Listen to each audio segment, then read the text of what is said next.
Где убрали это? Қайырлы күн достар, Технодоме. Саламатсыздар. Қалайсыздар? Біз қазір тікелей эфирдеміз. Қазір Жомарт Тілек жобасы бойынша Тараз қаласында отырамыз. Форумына келдік. По высоте тоже регулировали. Да, ұзындығын не істеуге болады. Жағдайларыңыз қалай, жақсымысыздар? Енді Жомарт Тілек жобасына келіп, міне қазір сіздерге залды көрсетіп жіберейін. Мынандай залмен, зуммен қосылатын адамдар бар. Зуммен кіріп жатыр, мектептер кіріп жатыр, түлектер кіріп жатыр. Міне. Одан мынандай чемпиондар келіп жатыр бізде. Ақжүрек танытады. Асында міне алтын бала. Алтын бала, қазақтың алтын баласы. Егемендік еліміздің жалғыз Афины олимпиадасында алтын алған Бақтияр Ғарифоллаұлы Атаев ағамыз Астанадан келді. Міне тараздар өте жылы қарсы жатыр. Жылы жүрекпен, жылы ниетпен.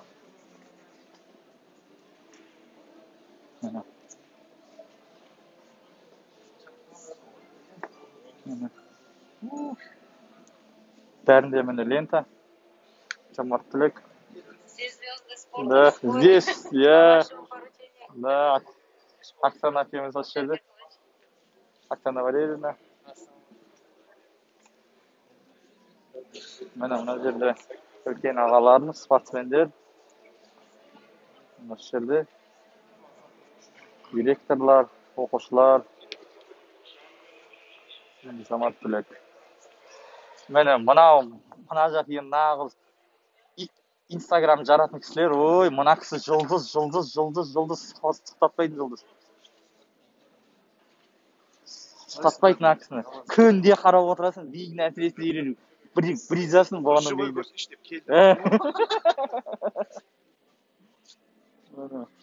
Жіктер келді. Инстаграм жаратын жіктер. Күнделікті 1,5 миллион ақпатты. Ниетін аласың.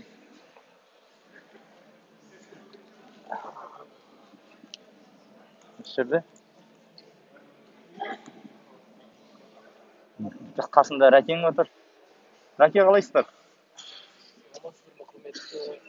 Пайыз қымбаттайтын болды ма? Не болды?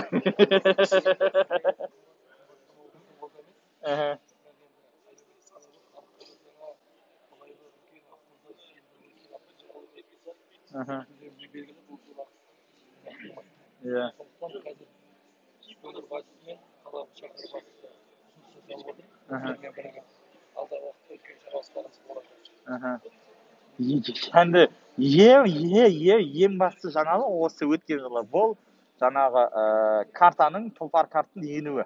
Рас па? Республика бойынша біздің облысымыз ешқандай кедергісіз бұл электронды билеттендіру жүйесін жолға қоя білді. Халыққа қолайлы. Қазір мынау жағдайда пандемия кезінде қолма-қол ақша ұстау өте қажеттілігі жоқ. Керемет дүние. Осыны халыққа осы жерден контракт беруімізді пайдалана кетсек, тұлпар картпен жүрсе екен көбісі. Кек сыр айтады, 130 теңге жоғарғысы қымбаттап, жоғарғысы.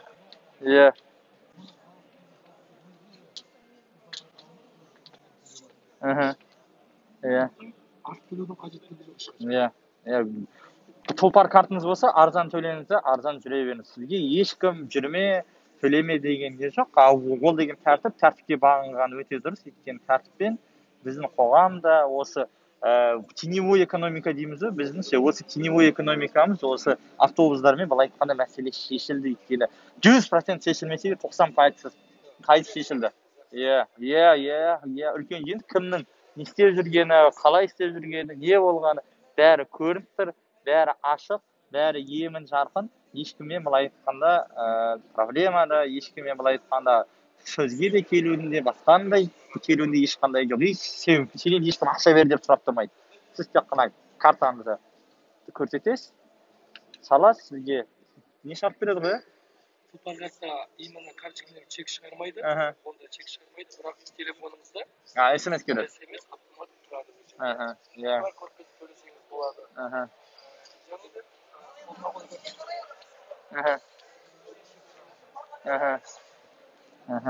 Міне қала әкімі келді.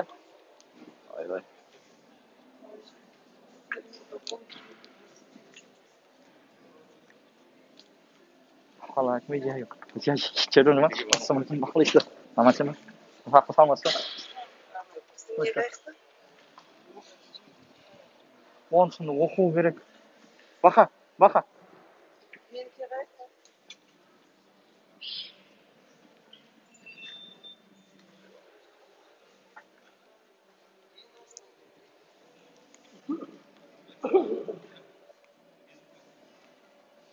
Mana xalqning altın balası. Baxtiyar Xalifoğlu.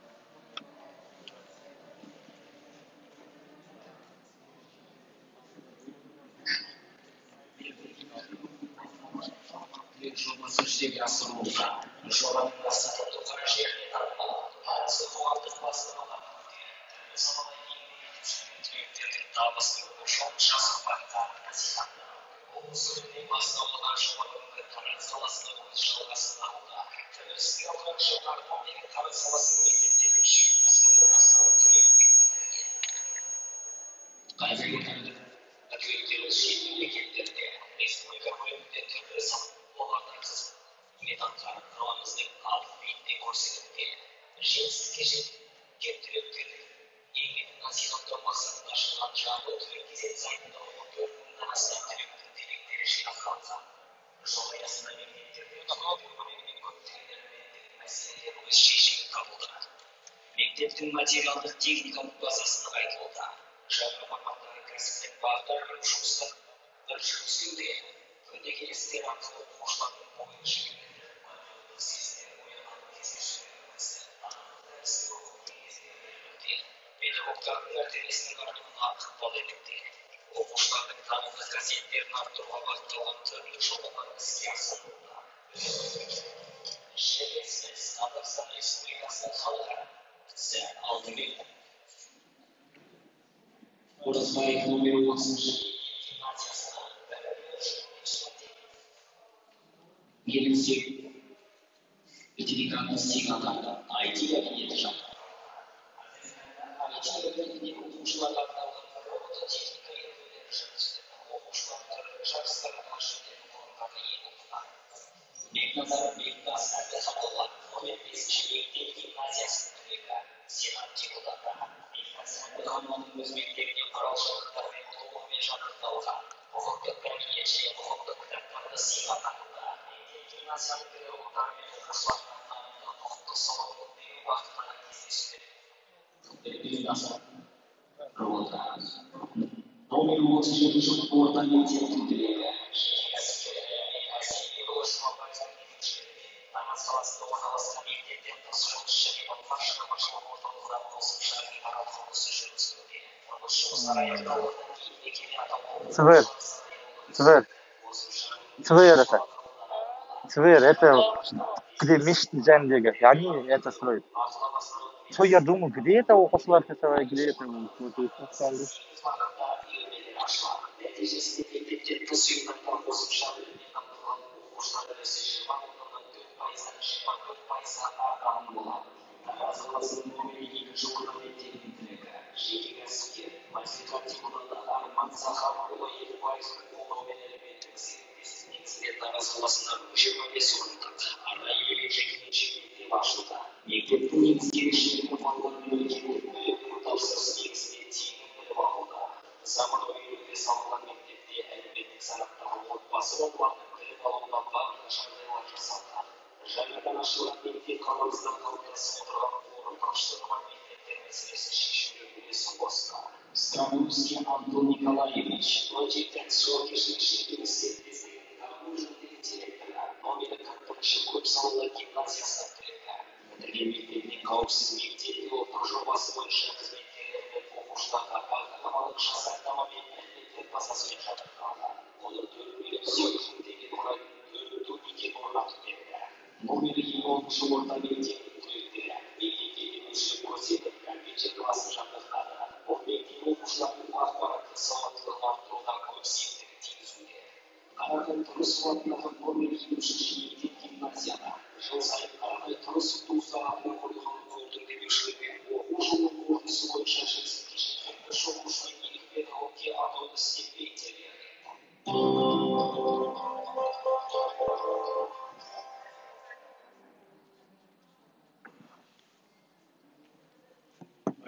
құрметті қонақтар, Арыс қаласы мектептерінің түлектері, өздеріңіз білесіздер, биыл тәуелсіздігіміздің 30 жылдығы қарсаңында облыста тұңғыш рет түлектер форумы өткізген болатынбыз. Облыс әкімінің төрағалығымен.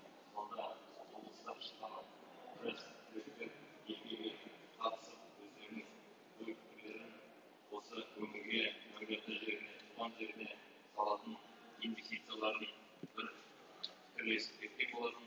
Соның жалғасы ретінде аясында бүгін Арыс қаласы түлектері форумын өткізуге бәріміз жиналып отыр. Қонақтарға қош келдіңіздер деп айтамыз. Енді кездесуге бүгін білім ошақтарынан түлеп ұшқан қазіргі таңда түрлі салаларда еңбек етіп танымал білікті маман дейді.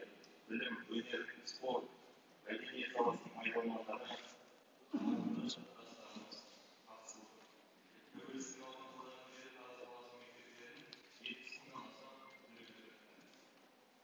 кездесуге онлайн және офлайн форматта 600-ге жуық бүгінгі түлектеріміз қатысып отыр. Құрметті кездесуге қатысушылар, елбасымыз Нұрсұлтан Әбішұлы Назарбаевтың рухани жаңғыру бағдарламасы аясында туған жерге тағзым бастамасы осы тәуелсіздіктің 30 жылдығына орай республикада алғаш болып қолға алынған жомарт түлектер кездесуіне арнайы уақыттарыңызды бөліп қатысып отырғандарыңыз үшін жерлестердің атынан, қала басшылығының атынан тағы да алғысымды білдіремін. Туған жерге туыңды тік деген дана халқымыз бұл әр адамның кәдімгі танымалған жеріне сүйіспеншілікті білдіреді. Яғни кез келген азамат өзінің тарихына, мәдениетіне, салт-дәстүрінің терең бойлауы білуі керек.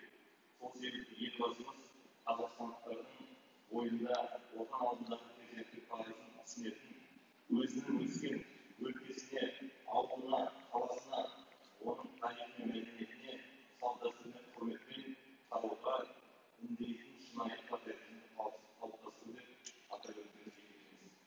Осы 30 жыл ішінде ерлік пен теңдіктің басты нышандағы мемлекеттік рәміздеріміз, шекараны айқындау, экономикасы дамыған, адами капиталы мықты мемлекетке айналды.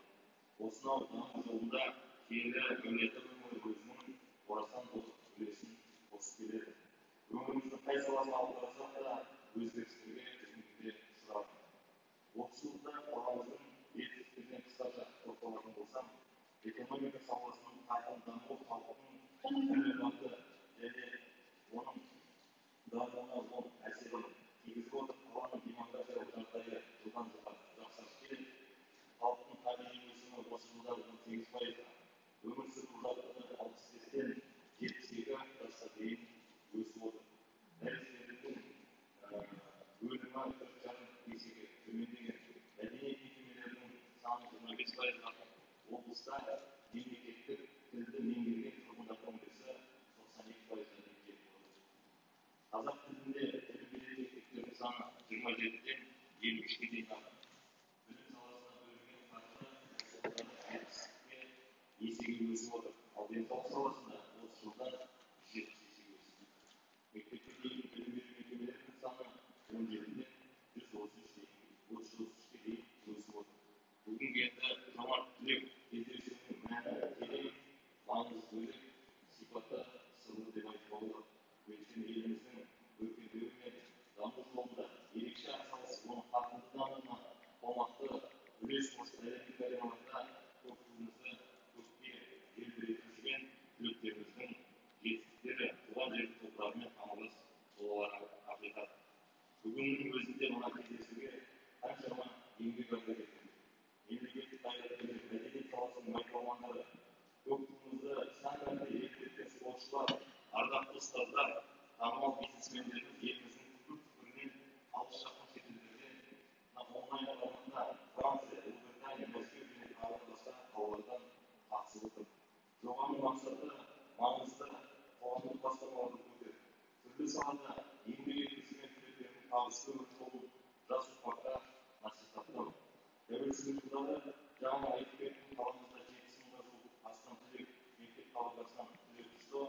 Жоба аясында жамбыл түлек сайты бүгінге іске қосылып жұмыс жасап тұр. Оның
шыққан меценаттар жаңағы видеодан көрдіңіздер, барлығы осы қаланың гүлденуіне үлес қосып, жұмыстарын бастап кетті. Біздің депутаттарымыз да бар ішінде.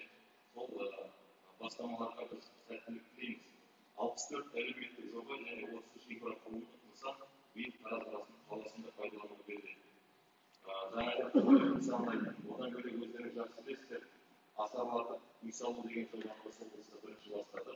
Биыл Тараз қаласының өзінде 15 үй осы меценаттардың асарлатудың арқасында соғылып, нағыз мұқтаж аз қамтылған отбасыларға жылдың соңында таратылып беріледі.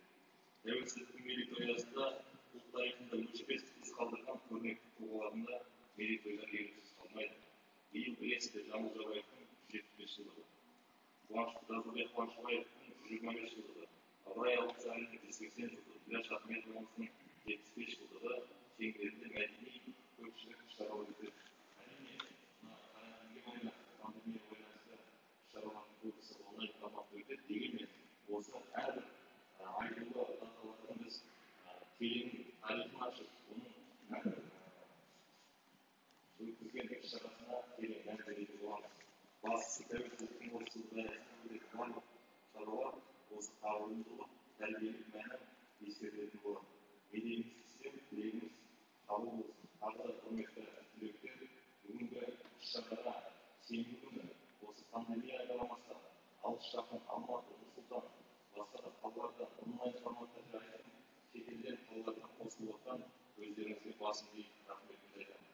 Біз бұл жомарт түлек форумының негізгі мақсаты туған жерден түлеп ұшып, талай елестерді бағындырып, әр өзінің саласында биік шыңнан көрініп жүрген азаматтарды туған жеріне бет бұрса, қайтадан осы туған беттерімен қол үзбей байланыс орнатса, бұл жерден материалдық көмек емес, бұл жерде негізінен біздің көздегеніміз мына ұрпақтар сабақтастығы, тәрбиеміз, мәдениетіміз осы өсіп келе жатқан өркениет өскелең ұрпақ мына 21-ші ғасырда бәрі түсінікті интернеттен бөлек, бірақ сол интернеттен емес, осы өмірдің нағыз бақшаларының майталмандарымен тікелей кездесіп, сол өмір баяндарын айтып, осы өмірде қандай қиындықпен, сол еңбекпен осы жетістікке жеткенін өз аузынан айтып берсе, мен ойлаймын, олардың жүрегіне қандай сенім, сүйетін ойларға орналасады деп. Енді өткенде облыста өткен кезде жомарт түлек болды. Асанәлі Әшімбайұлынан бастап біздің елдің осы қайнауға зиялы қауымына елге шыққан азаматтар келді. Олардың әрқайсысы бүгінгі тарих сол себептен бізде сол жақсы істі жалғастыру үшін бүгін сіздерді Тараз қаласы бірінші жыл бастап отыр. Ары қарай аудандарда іліп алып кетеді. Дегенмен осы іс-шараға уақыт бөліп, ары қарай да бізбен бірге жұмыс жасауға, біз мына қаланы өзіміздің тұрғындарға басқа қырынан ашқымыз келеді. Қонақтарға, мына инвестиция салынатын инвесторларға біз ашықтығымызды көрсетуіміз керек. Тараз қаласына мен осы қаланың басшысы ретінде осы жерде отырған азаматтар, сіздер арқылы басқа да келе алмай жатқан азаматтарға Тараз қаласы әр кезде туған жері азаматтарға құшағын айқара ашып, қош келдіңіздер деп әр кезде айтады. Сол себептен тағы да келгендеріңізге рахмет. Осы отырысқа белсенді қатысып, ойларыңыз болса, инвестиция саламын дейтін жоспарларыңыз болса, біз пікірлесуге, көмектесуге дайынбыз. Онда ары қарай форумды жалғастырайық, кішкене бейне бөліктер қатары бар, содан кейін сөз сөйлейтіндерге сөз беремін. Жомарт түлек жобасы аясында Қазақстан Республикасы орта мектеп базасына орталық ашылды. Жабдықталды.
Журнал түлек жылы сайысында Тараз қаласының мектептерінде тұңғыш рет белсенді түлектер және түлек жылы кіші жобалары жүзеге асырылуда.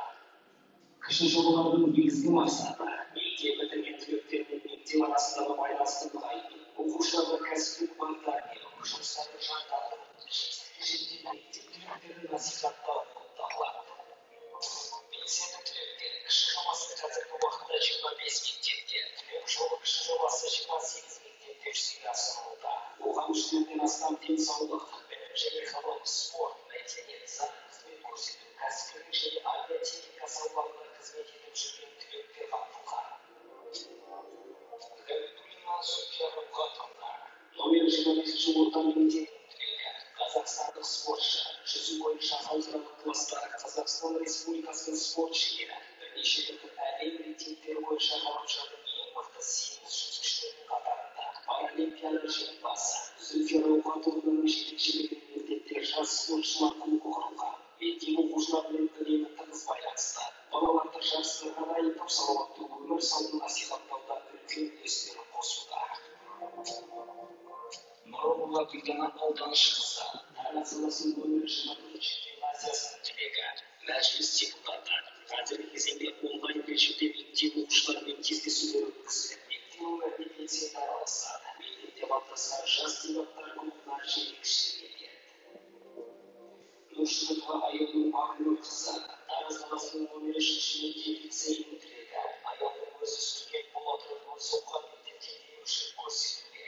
Айгүлдің бастамасымен мектепте жас аспазшы клубы құрылған.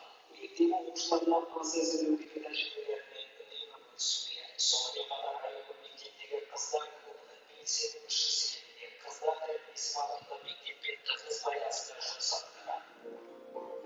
Айназарова Альбина Рысбекқызы, Төле атындағы номер 8 гимназиясының түлегі, Тараз қалалық мәслихатының депутаты, жаңа облыстық іскерлер қауымдастығының Тараз қаласы бойынша төрайымы.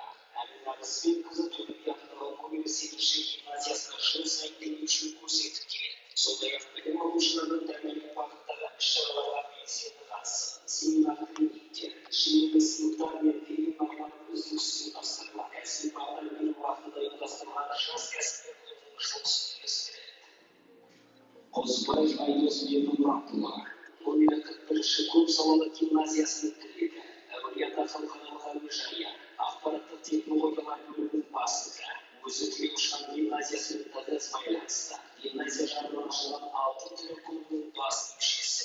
Қазақстан Республикасының 30 жылдығына орай өткізілген тәуелсіздікке 30 ағас іс-шарасына белсенді қатысып, 11-ші сынып түлектерімен жиі кездесулер ұйымдастырады. Жастарға кәсіптік бағдар беру мақсатында ұйымдастырылатын менің сүйікті мамандығым айтатын тұрақты қонағы. Саржан Олжас Тілеуалдұлы, номер 30 мектеп гимназиясының түлегі, Тараз инновациялық гуманитарлық университетінің филология және шет тілі кафедрасының аға оқытушысы. Саржан Олжас оқушыларға кәсіби бағдар беру мақсатында номер 30 гимназиясының ашылған клубтық тәрбие бағдарламалық үйірмесінің жетекшісі. Үйірме жұмысында оқушыларға қазақ тілі мен әдебиет мамандары үшін превенциялық шаралар, қазіргі ондағы өзекті мамандықтар және тағы басқа гуманитарлық білім беру тақырыптары бойынша дәрістер оқып семинар жұмыс етеді.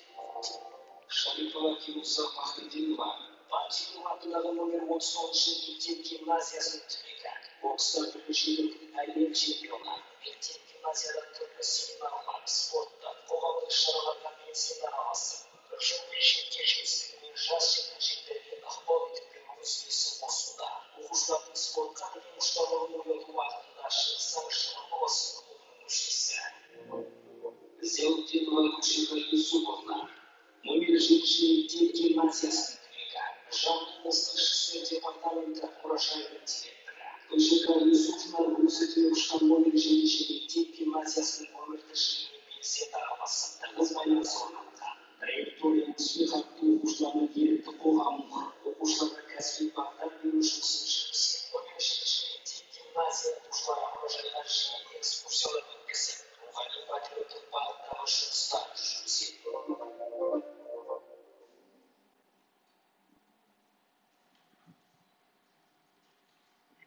Рахмет. Қонақтарда көптеген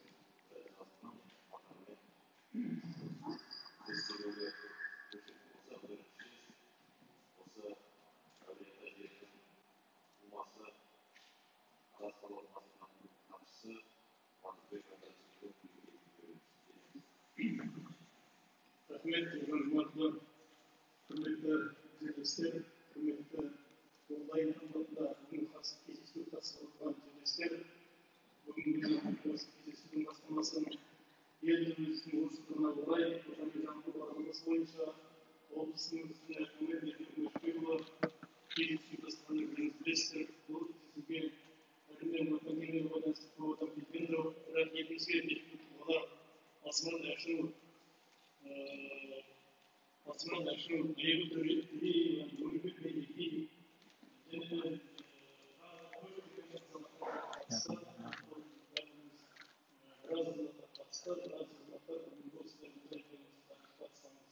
бүгін қала әкімінің бастамасымен осындай біраз азаматтар бүгін біразын шақырды. Ағдай тәңкәрі бүгін шақырып білеміз. Өйткені жағдайға байланысты соған қош келдіңіздер. Бүгінде қазақта сөз бар, кекілік жомарттық деген. Атадан балаға қармай тараған кекілік, байсалды мінез, сабырлы өмір жолдан ешбір қосылғанда айласына қоршап тұрған азаматтар болады. Ондай азаматтар текті азаматтар, ондай азаматтар жомарт азаматтар дейді. Осындай ел жұртында ел күніне, ағайын татулығына, еліміздің өркендеуіне өлшеусіз үлес қосып келеді. Ондай азаматтар өзінде ғана болсын демейді, өзге де болсын дейді.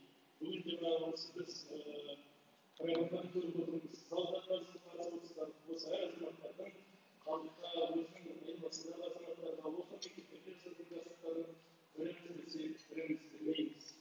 Негізінде жомарттық деген нәрсенің меценат дейді. Дүниежүзінде меценат деген мағына бар. Бұны көбіміз білеміз.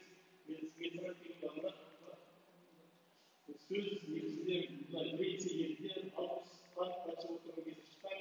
Ол меценат деген азамат өзінің айналасына ақын жазушыларға, кедей-кепшікке үлкен жақсылық жасап жүрген. Сондықтан дүниежүзінде қазір меценат деген ұғым бар. Ол енді біздің тілмен айтқанда меценат деген жомарттық деген сөз. Ол қайырымдылық деген сөз.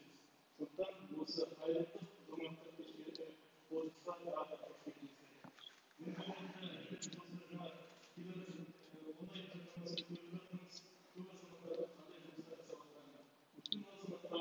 өзін ақтамайды. Қазақта сөз бар, жомарт елген айтпас, ел айтқанын айтпас дейді. Мен осы бір оқиғаны айтайын, онда мен Тараз ауданында істейтін 1999 жылы сол ауылдың ортасында осы жамбыл облысында ең үлкен мешіттің бірі сол басталғанда тақпен келіп болатын. Сол барғаннан кейін мен екі өтіп бастадық. Бүгін өте бір қиын жағдай болды. Жағдайда білесіздер, мұғалімдер жайлы болмайды. Осы өмір Байекеев деген ағамыз бар, елге қоғам қайраткері. Сол маған сондай сен батырбек аудасың ба, одан келіп аласың ба? Сол келіп та 2 миллион теңге берді. Сол кезде 2 миллион теңге қазіргі динамиканы қорқу ретінде сол мешітті бітіріп, мен алтын тайып жасап қойдым. Осы мешіттің бітіруіне радиостанция азаматтар, Байекеев, радио азаматтар жазып қойған ашылған келіп азамат көмекке. Сонда мен айтқаным, маған айтады, батырбек дейді, мына сен жасаған жақсылығыңды Құдай көріп танып таста дейді. Сондықтан көбіңіз қазір жүрген жастықтарды әрине осы айта бермейсіздер. Но мен әрине сонда бүгінгі осы форумға қатысып отырғанда сіздер онлайн кездесіп отырған азаматтардың барлығын осы облысымызда болып жатқан игі істерге өз қосарыңызды үлестеймін. Мен осы трендтің көп азаматтары, оның ішінде осы Әлібек Жобай деген азамат бар, осы белгілі құрылысшы, белгілі азамат көп игі жастар жүрген. Өздеріңіз де сондай азаматтардың білесіздер. Барлықтарыңызға бүгінгі онда мен табыс тілеймін, елімізді өсе берсін. Мына бүгінгі қала басшысы Ержан Смақовтың бастамасын бірге қолдайық. Мен әрине тағы да осы біз президенттер әулеті әрине біз бизнес емеспіз.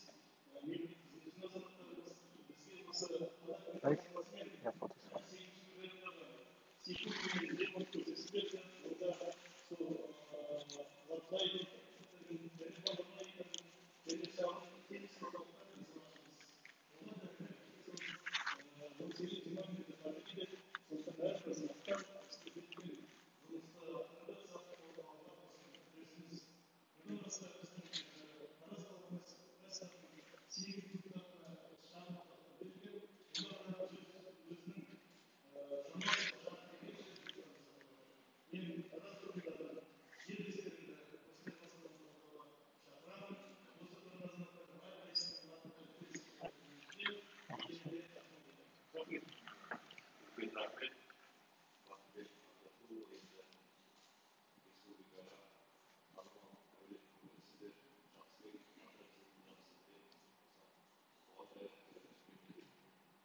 Qadrli ağabey, assalomu alaykum. Aleyküm. Бастама.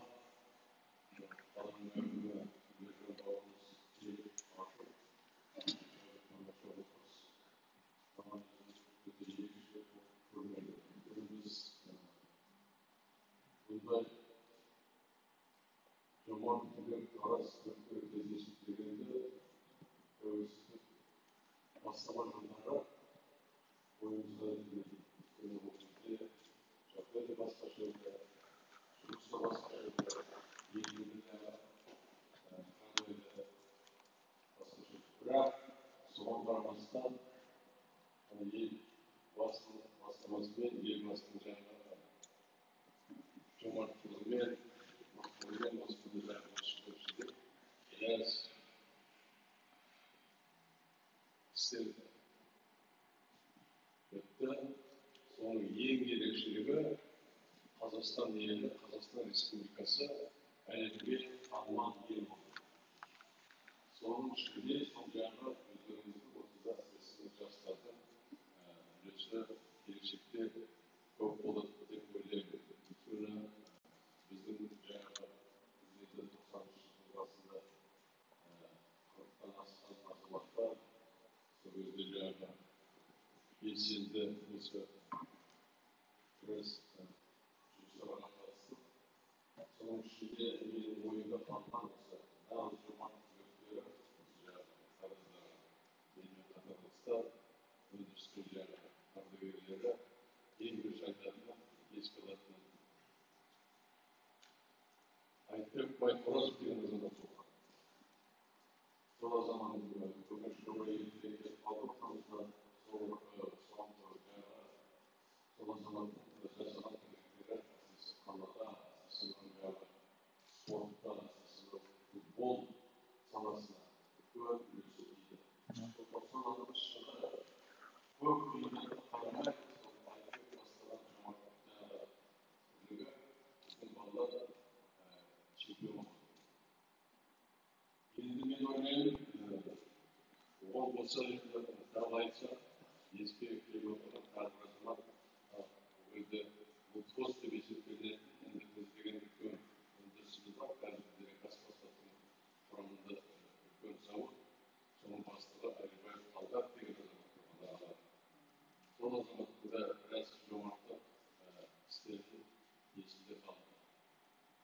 Ал жалпы мынау тарихты әсіресе қаланың тарихын алса, жаңа айтып кетті бастамасында. Соның ішінде ең бірінші айтатыным осы мектепте 50-ші жылдары Тараз қаласының үлкен ерекше елге танымалы азаматтарымыз шықты да Мәскеуге оқуға кеткен үлкен қоғам қайраткерлері болды, танымал азаматтар болды. Соның біреуі Шерағамыз, Шаханов Мырза, біреуі жаңағы сол Қартай Тұрысов ағамыз. Сол кісілердің жаңағы жомарттығы есімізде еңбек жасаған. Менің бір есімде қалған Қартай ағамыздың айтқан сөзінде төртеуміз отырмыз дейді. Сол 94-ші жыл дейді.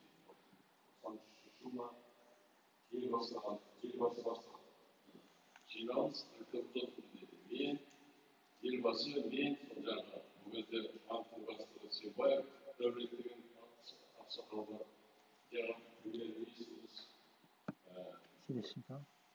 осы жаңағы қазіргі зейнеткеріміз, қоғам қайраткері. Сол төртеуміз отырғанда бюджетте 500 миллион теңге болды. Сондай үлкен жаңағы қиындық жағдайдан өтті. Ендігі қазіргі жағдайда жаңағы жасты бастама оңынан болсын, ұзағынан болсын. Өйткені Тараз қаласы әулиеата жері ерекше жер. Талай үлкен азаматтар шығып, талай жаңағы әлемге белгілі спорт саласы болсын, білім саласы болсын, ғылым саласы болсын, өндіріс саласы болсын, бәрінің жанынан жаңағы өте бір мықты азаматтар түлекке шығып отыр. Осы жомарттығымыз нығая берсін. Өйткені жомарт деген Батырбек бауырым айтып кетті ғой, мен сіздер деген. Одан да жоғары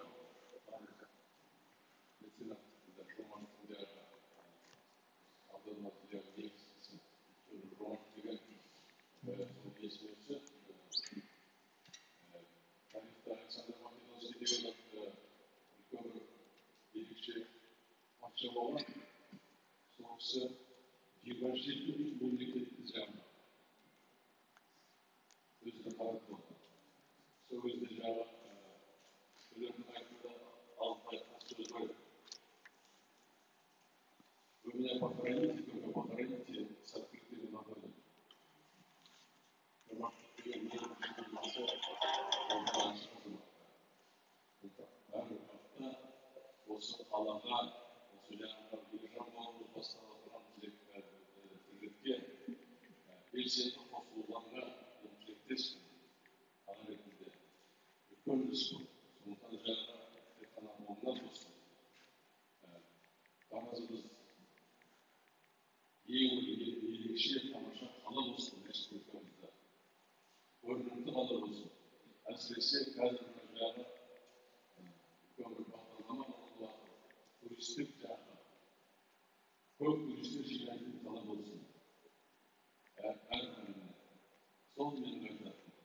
Ержан бауырым саған үлкен алғысымды айтамын. Осындай жаңағы отырысымызды бастап, Бекбек Қажыбековтың жаңағы бастаған түрлерін қолдап, бәріміз осы жаңағы Тараз қаласының тілеуі жалпы осы жаңағы көзіміз бар, күшіміз бар, атсалысып, осындай жақсы тірліктерге осылар жүре берейік. Рахмет қасымға. Келесі сөз біздің мақтанышымыз мәжіліс депутаты Гүлдара Алданышевна Нұрғұлова береді. Бұл форматта қатысып отыр.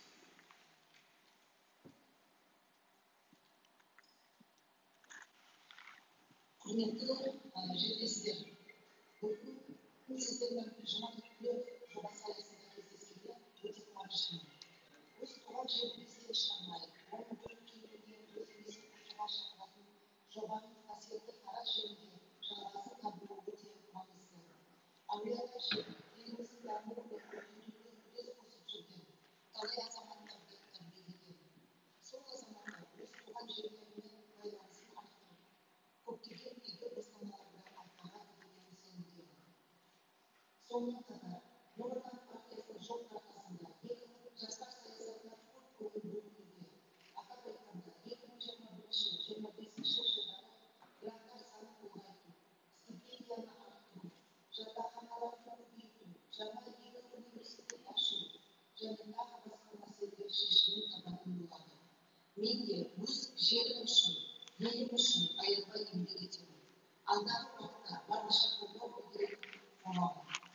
Тараз қаласындағы 29-ші мектептің түлегі ретінде осы медицина қызметін жабдықтауға қолдау көрсететін боламын.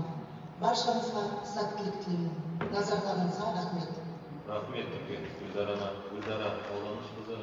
Енді мәжілісте жүріп, осы облысымыздың қаламыздың гүлденуіне, жақсы құрылысты бастауына қаражатпен бастама жасап, бізге осы бастама жасап, үндеу болсын, сіз көп облысқа келетін инвестицияға да көмек жасадық, сол үшін үлкен рахмет. Жаңағы бастамаңызды біз қолдаймыз. Ол бізге әлеуметтік нысан, әсіресе қазіргі кезде ковид кезінде әрбір денсаулық сақтау нысаны бізге ауылда қажет. Сол үшін осы бастамаңызға алғыс білдіреміз.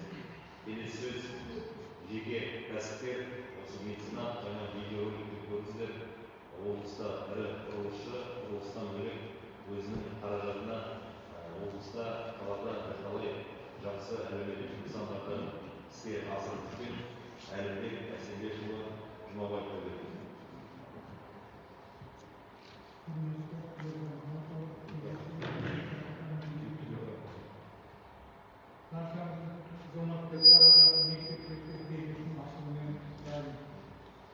операцияны қамтамасыз жүргізіп жатқан жомарттық жобасын қуана қолдаймын. Туған жеріміздің әрбір жайының өздеріміздің қорғаныс қағидаты екенін ескерсек, азаматтардың сол құндылықтарды құрметтеп, өскен өлкесінің беделіне үлес қосуы қуантады және ондай азаматтарға артылады. Қашан да туған жерімізді тұтқан мектебін, білім берген ұстаздардың жүрегімізден орын алады. Осы орайда нөмір 37 орта мектепте білім берген ұстаздарға алғысым шексіз. Жомарт жол жобасы аясында кәсіпкерлер өз бастамаларымен қаланы көркейту және инфрақұрылымдарын жақсарту жобаларын ұсынды. Мен де кәсіпкерлерге орталықтағы мектептен тыс жұмыс және балалар шығармашылық орталығы құрылысын жүргізуге кеңестер жасап отырмын. Барлықтарыңызды аға ұрпақты игі бастаманы ары қарай жалғастыруға шақырамын. Қаламыздың көркеюіне атсалысайық дегім келеді. Туған еліміз Қазақстан өсіп өркендей берсін. Рахмет, Әділбек Әсембекұлы. Келесі сөз енді бүгін кездесуімізге Қазақстан спортын әлемге танытып жүрген жерлестеріміз қатысып отыр. Бақтияр Қайырұлы Артаев, Ақжүрек Досқызы Қанатар, Марат Енбайұлы Әзімбаев, біздің мақтанышымыз, олардың атынан бокстан олимпиада ойындарының жеңімпазы ВЭУ баскет клубының иегері Бақтияр Артаев болды. Алтын бала.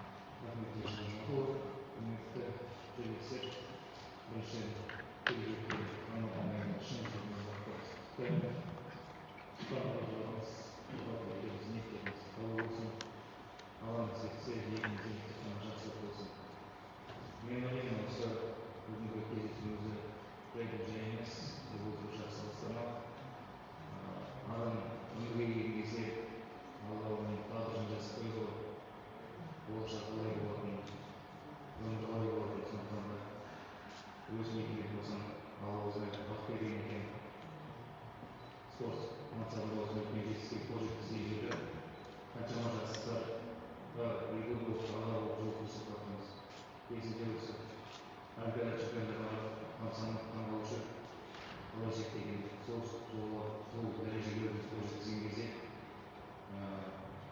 әр қазақтың баласының қолынан келетін дүние екенін көз жетті. Сондықтан Қазақстанда көп кездесулер осындай форумдарға көп шығамыз, көп кездесулер өткіземіз. Соның аясында көп кеңестеріміз қалай жетіп жатқанымыз. Енді осындай жетістікке жете келе өзім қатты болмайтын 2004 жылы олимпиада чемпионы болған кезде өзім атыма бокстар аясында өзіміз білесіз, Қазақстанда сол жерде 700-ге жуық бала күніне денсаулығын ойлап деп нығайтып жатыр. Денсаулығын өзіміз білесіз, бәсекеге қаржылық қабілетті. 2008-де өзіміз білесіз, қызмет жасап, ауыл әкімі болып, осы облыста спорт басқармасының басшысы болып жұмыс істеп, кейін Қанат Алдабергенұлының бозораттың қолдауымен Таразда ғимаратын жобасының басшылығын бизнес оқытамыз. Бұл жерде қазір өзіміз білесіз, барлық таразымыздың жетістіктердің бірі денсаулығын жетілдіру керек. Осындай игі жақсылықтар көп болсын. Ең бастысы жақсы маркетинг нұрқасында Қанат Алдабергенұлы Асқар Исабекұлы кезінде осы жерде жұмыс істеген кезде осы базарға көшіп, қаншама жақсы жасап, қаншама инновациялар бастады. Ержан Жаматұлы бұның басталған осындай кісілерге келген кезде қаншама біздің тараздың жұрты жылап шаршаған жағдайлар болды. Осындай 10 бастама сіздерге алаңыз кетсе, осы өмірден ертеңнен бастап қызметке қосылған кезде, жауап алған кезде өзіңізге олайын тараз жұрты, тараз халқы сол шаршасын деген тілегім бар.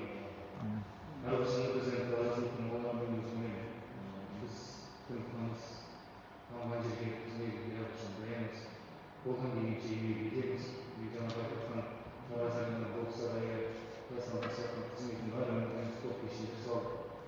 Қазір қандай 2000-ға жуық баланы спортпен тегін тәрбиелеп, біз кіммен алатын мүмкіндігі шектеулі азаматтар, сол саудагерлерге тегін жағдай жасап, оларға қолдау жасап, осындай жұмыстармен айналысып жатырмыз. Болашақта да осындай жұмыстар жалғастырамыз. Қолдан күш қуат деп жатса, әлі де орта болуға келіп жатырмыз. Тараз елімізге айналмай жомарт тілек деген қалай құрып, оған және де атсалысып, олай жақсылықтар жасаймыз деген сенімдемін.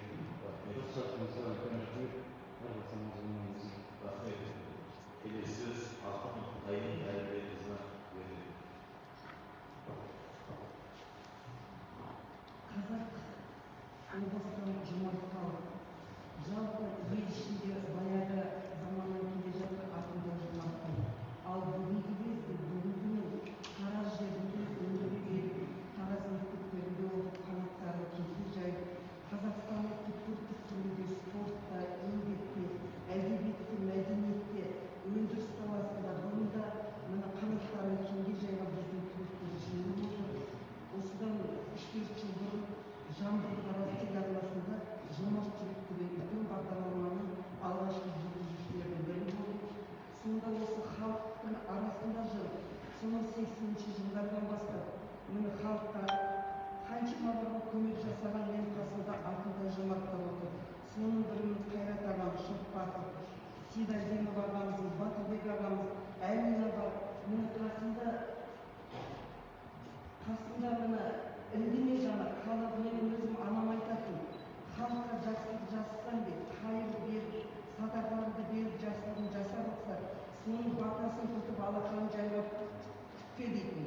Сондықтан сенің бүкіл жастардың қасында отыр. Менің айтайын деген мынау жастардың ортасында қанша дегенмен белгілі алтын қазақтың Темірхан Медетбеков айтқан, мен қазақтың бір сұхбатында қазақта ұлы ақындар көп, бірақ ұлт ақыны болу керек деп. Ұлттың ақыны не үшін болу керек? Себебі өзінің ұлтын сүю, жерін сүю, елін сүю, отанын сүю.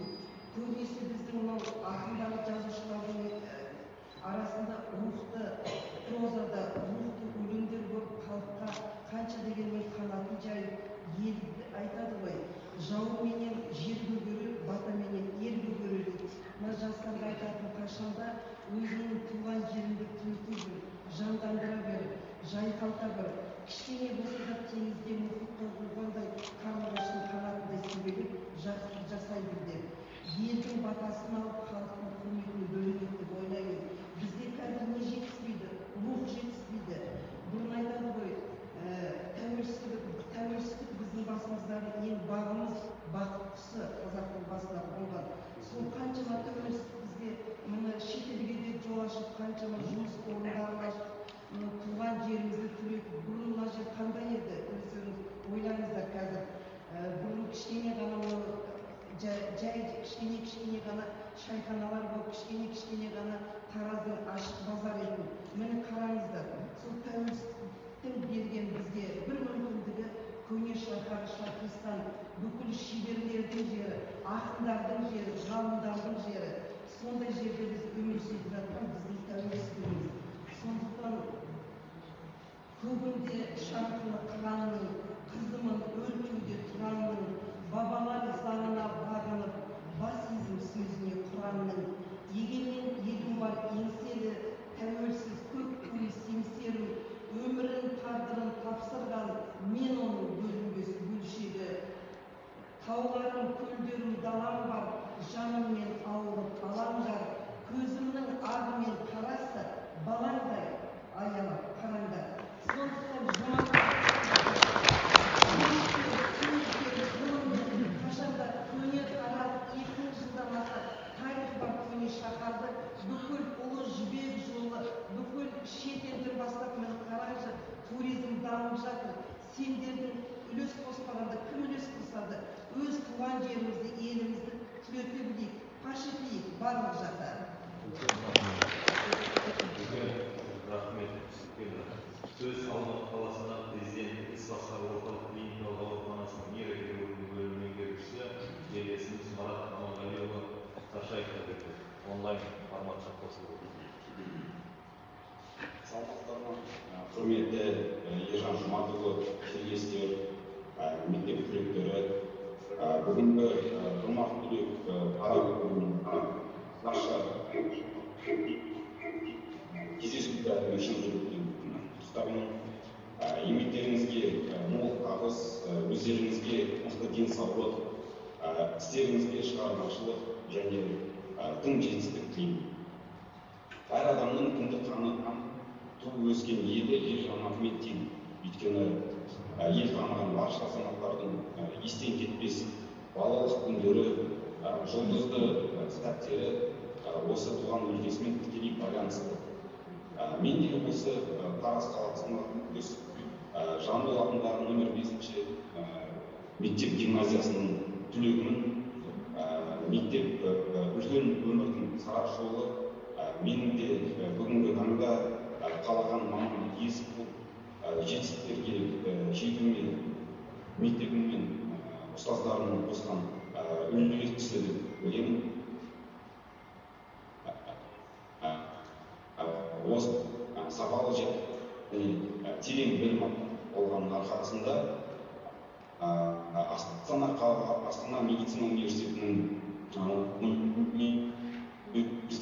емтихандарын тапсырып, Мәскеу қаласындағы академик Николай Нилович Пухленко атындағы нейрохирургия ғылыми зерттеу институтына барып, клиникалық ординатурасына түсіп, оны бітіріп, 2000-ға жуық күрделі нейрохирургиялық оталар өткізіп, ең үздік дәрігер атағын иеленіп, Қазақстан жүз жаңа есім жобасының жеңімпазы болып, қазіргі таңда Алматы қаласы президент басқармасының орталық клиникалық ауруханасында нейрохирургия бөлімшесінің меңгерушісін, және бұл жетістіктердің барлығы осы ұстаздарының ерен еңбегі екенін мойындаймын. Білім берген барша ұстаздарға шын ықыласпен алғысымды айтқым келеді. Еліміздің болашағы ол білімді жастардың еншісінде екенін барлығымыз білеміз.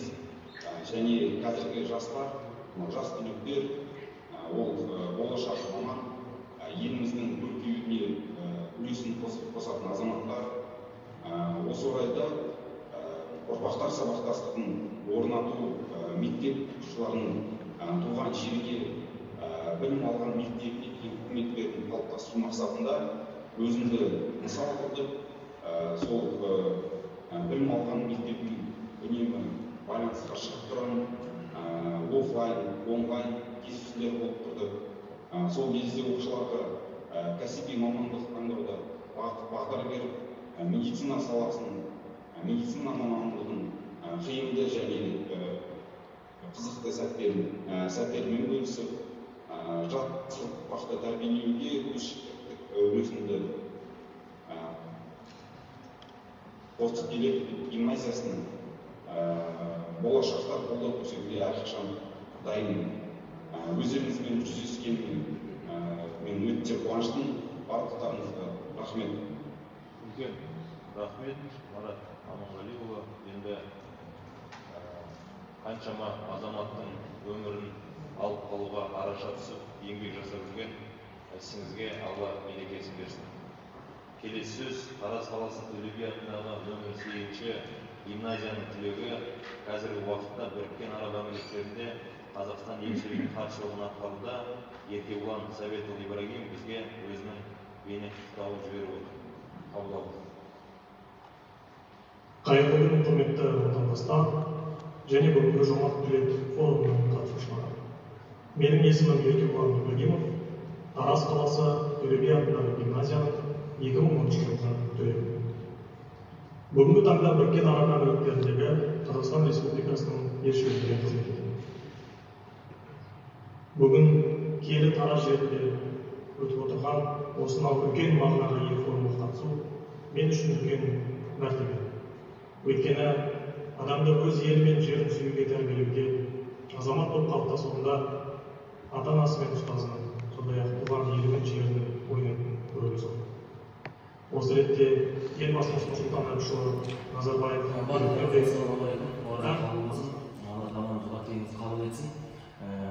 мен өзім номер 33-ші мектептің түлегімін, және де Тараз мемлекеттік университетінде колледжден бастап жұмыс жасап, 11 жыл білім алдым, жұмыс жасадым.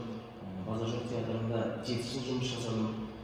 Және де қазақша КВН жайдарманда Тараз қаласының атынан 10 жыл республикалық деңгейде өнер көрсеттік. Қазақша КВН жайдарманда тарихында Тараз қаласының атынан ең көп кубок иегері деген біз кітапты жазылғанбыз Тараз 2000 КВН командасы атынан.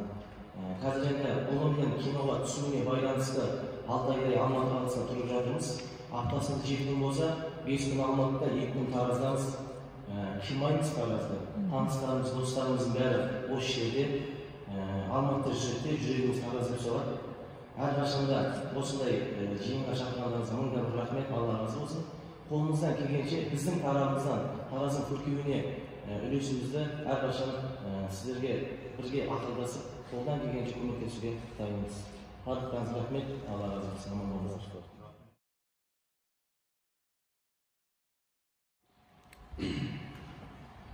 Күн қайырлы болсын баршаңызға. Қасиетті Рамазан айы құтты болсын, оразаларыңыз қабыл болсын. Біріншіден осы Тараз қаласының басшылығына шақыртуларыңызға рахмет деймін. Ержан мырза, жаңа қызметіңіз құтты болсын. Халыққа пайдалы жұмыстар жасай беріңіз. Осындай кісілердің қолдауымен бізде қолдауға дайынбыз. Енді бізді шақырар кезде жалпы енді жастардың тарапынан біз тек қана Тараздың баласы емес, жалпы қазақтың баласына айналған жігіттер болды қой, шүкір. Бірақ та Тараздың түлегіміз, біз оған қуанамыз. Бізді шақырар кезде бізден жаңа бір тың идеялар шығады. Яғни қаламызға өзіміздің үлесіміз қандай, қосатын үлесіміз қандай деген секілді. Осы бір сәтті пайдалана отыра, мен де бір өзімнің идеяларымды айта кетейін. Енді Ержан мырза, сіз біздің халыққа не керек екенін бізден жақсы білесіз. 2016-2019 жылдарда Алматы қаласындағы медиа орталығының әкімі болдыңыз, басшылығында қызмет еттіңіз деген секілді. Ойланатын ештеңе жоқ, бұл жерде тек қана Алматы қаласында жүзеге асып жатқан жақсы жобаларды өзіміздің туған жерімізге алып келсек, онда жалпы қазақтың, Тараздың жастары өте белсенді болуына және әлеуметтік қоғамдық проблемаларға жұмысқа араласуына өзіміз үлесімізді қоссақ, онда көптеген жұмыстар атқарылады. Және де қайырымдылық мәселесіне келетін болсақ, жаңа жалпы осы тақырып аясында көптеген сөздер айтылып жатты, өте қуаныштымыз. Біз енді блогер болсақ та әйтеуір қолдан келгенше қайырымдылық жасауға тырысып тұрамыз, бірақ та біз белгілі бір Тараз болмаса Алматы қаласы деп бөлмейміз. Әйтеуір Қазақстанның түкпір-түкпіріндегі мұқтаж отбасыларға қолдан келгенше Алланың разылығы үшін әйтеуір көмектесуге тырысып жүреміз. Біздің енді аудиториямен бір күннің ішінде 30-40 миллион қаражат жиналып жатады. Статистикаға сүйенетін болсақ, енді өзіміз статистика шығарып отырамыз ба, бір қайырымдылықта 60-70 мыңға жуық адам қатысады. Яғни қазір сіз басшылықта отырған кезде, өзіңіздің былайша айтқан кезде мүмкіндіктеріңізді пайдалансаңыз, мысалы елімізде, жалпы біздің қаламызда жеке мекемелер болсын, мемлекеттік мекемелер болсын, сонда қызмет ететін қызметкерлердің барлығының мысалы айлығынан айына бір 100 теңге болсын, 500 теңге болсын, осылай қайырымдылыққа кетеді деп егер сіз мүмкін, енді ол тапсырма емес шығар, өтініш шығар, сөзіңіз жүріп тұрған кезде сондай бір мүмкіндікті неге пайдаланбасқа. Қызметкерлер осының өздерінің айлықтарының мысалы 100 теңге болсын, бөліктерін қайырымдылыққа жұмсап отырса, онда ол жаңа сіз айтқан меценаттар жасап жатқан мұқтаж отбасыларға жылына 15 емес, айына 15 отбасыға үй беретін дәрежеге жетуге болады сияқты. Ол енді қайырымдылық халықтың жалпы арақатынасын, халықтың мейірімділігін, халықтың жалпы қоршаған ортаға деген өзінің белсенділігін көрсететін бірден бір факт, бірден бір дәлел. Егер сіз осындай бастаманы бастасаңыз, басқа да облыстардың, басқа да қалалардың әкімдері бұл идеяны алып, Қазақстанның енді балық басынан шіліктей ұрып, Қазақстанның осындай басшылықта отырған кісілер халықтың мейірімді және де қайырымды болу, өсуіне, үлгі болуына қызмет етсе, онда тек қана жақсылықтар болады. Ал бизнеске келетін болсақ, енді Астананы мемлекеттік қаражаттан көтеріп жатыр, Алматыны кәсіпкерлер көтеріп жатыр деген бір жақсы сөз бар ғой, сол сияқты жалпы Таразды неге кәсіпкерлер көтермеске? Мысалы, кеше ғана біз Елдоспен әңгімелесіп отырып, біздің қаламызда не өзгертуге болады? Бізде центрден баратын басқа жер жоқ. Мысалы, 4-5 көше айналып жүре береді. Неге бос тұрған көшелерге стрит-фудтар жасамаса?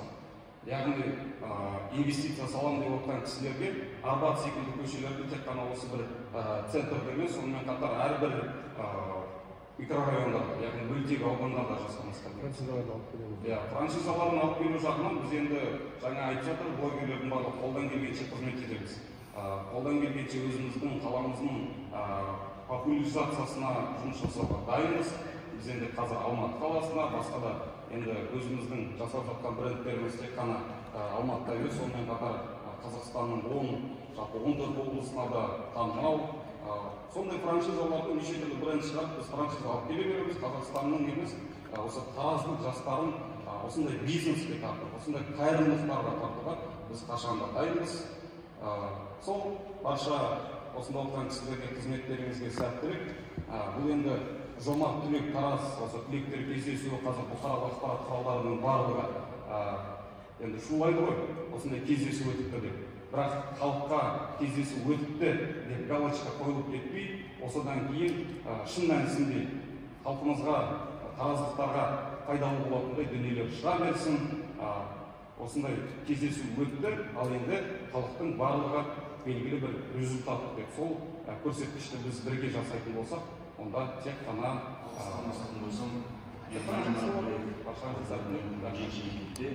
Заринье районында өскен 2 ай жұмыс қызметте екенсіз осы Тараз қаласында. Сол аз уақыттың ішінде біраз жұмысты тындырып жатқанымызды Инстаграмнан бақылап қарап отырмыз. Осы 2 айдың ішінде Заринье районына барып, аяғымызға ботеге алып, суға кешіп жүріп проблемаларды көргеніңізді қарап, өзім қатты қуанып қалдым. Рахмет, көп-көп. Осы проблемаларды онлайн түрде емес, өзіңіз барып шешетініңізге көзім жетіп отыр. Осынау уақытта қала әкімдерінің ішінен Ильяс Таутаев қана есімде қалды, шынымды айтсам. Ол кісі іскерлігімен, өзінің жұмысқа деген белсенділігімен және де Жасыл Тараз атты қаланың гүлдендіруімен қатты айналысқан болатын. Мен ол кезде мектеп оқушысымын. Жұмыс істеу мерзімі 2004-2009 болған екен. Сол уақыттың ішінде біраз тірліктің ол кісіге де алғысымыз шексіз. Енді сіз міне 2 айдың ішінде біраз жұмысты тыңдап отқаныңызды Инстаграм желісіне қарап отырып, өзім өте қуанам, осындай басшы келгенде қуанам. Ұсынысым, бұйырса енді сіз қарамағыңызға адамдар аласыздар, адамдар шығарасыз дегенде, сол кезде осы қаланың проблемасын айта білетін, кемшілікті айта білетін, тіке қарайтын азаматтарды алсаңыз. Өйткені осыған дейін көп әкімдер де, қазірден кейін де өзіне мақтайтын, жақтайтын адамдарды жинап алады, жақсылығын асыратын, жамандығын жасырып қалатын кісілерді жинап алады да, бәрі жақсы болып қалады. Сондықтан осыған құтты болсаңыз өте қуанатын едім. Идеям енді өзім Заринье жерінен болғандықтан бізде бір-ақ поле, футбольный поле. Ол Демьян Бельный көшесіндегі өзбек ағайындардың соққан полесі, сол жаққа барып футбол ойнап тұрамыз. Бізге сол жаққа бір поле болса, өте қуанатын еді. Өйткені қазір жастар көбінесе бос уақытын футболмен өткізгісі келеді. Яғни әрқайсысы өзінің мектебінде оқиды. Ал бірақ қыс мерзімі келген кезде өте футбол ойнау жағы тоқтап қалады. Бізге күрделі жасыл шөбі бар, искусственный газон болып, сондай әдемі бір жағдай жасаса, жер бөлінсе, барымыз осында отырған блогер достарымыз бар, бауырларымыз бар, бірге сол поляны соқсақ, нұр үстіне нұр болатын еді. Баршаңызға рахмет, тыңдағандарыңызға рахмет. Рахмет, енді расында қалаға келгеннен кейін өзіңіз айтыңыз, алдымызда жақсы қызмет істеп кеткен әріптестеріміз, ағаларымыз бар.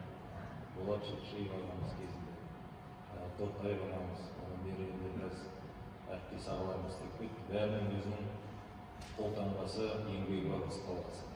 Барлығы өзінің шамасы келгенше Таразды сүйіп, жұмыс жасап деп айтуға болады. Енді әркімнің өзінің стилі бар, дұрыс айтасыз. Біз енді қалаға келгеннен кейін халық өзгеріс күтеді, жақсы жағына күтеді. Сол үдесінен шығу үшін енді жас болғаннан кейін жас келсе іске деген жақсы сөз бар. Біз соны тағы да дәлелдеп, қолымыздан іс келетін өзің сияқты жас азаматтар жұмыс істеп тұрса, біз әрине бірігіп ақылдаса жұмыс істеуге дайынбыз. Енді кадр мәселесіне келгенде өте дұрыс айттыңыз. Қазір кадр таңдау өте қиын, шыны керек. Енді ол жаңағы сөзіңіздің жаны бар. Мақтайтын, жаңағы жақтайтын, тек қана мақтап айтып, жаңағы көпке жеткізіп жүрген азаматтардан мен өзім ойымды ауластаймын.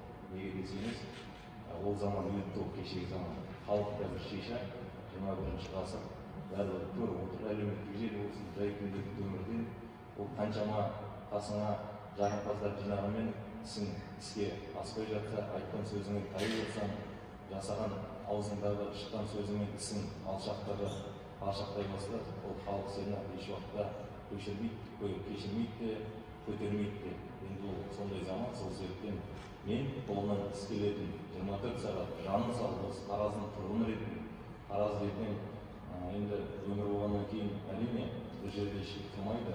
Таразда ең қазақта жақсы сөз бар. Қандай жерде істеп кетсең де, сол жерден кеткен кезде халық сені шығарып салса, біраз жылдан кейін сол еліне істеп кеткен жеріне аттың үстінде ешкімнен қорықпай, жылмай, қараңғыда емес, күндіз халық сені жақсы қарсы алып жатса, ол сол сенің еңбегің, сол қалады артында.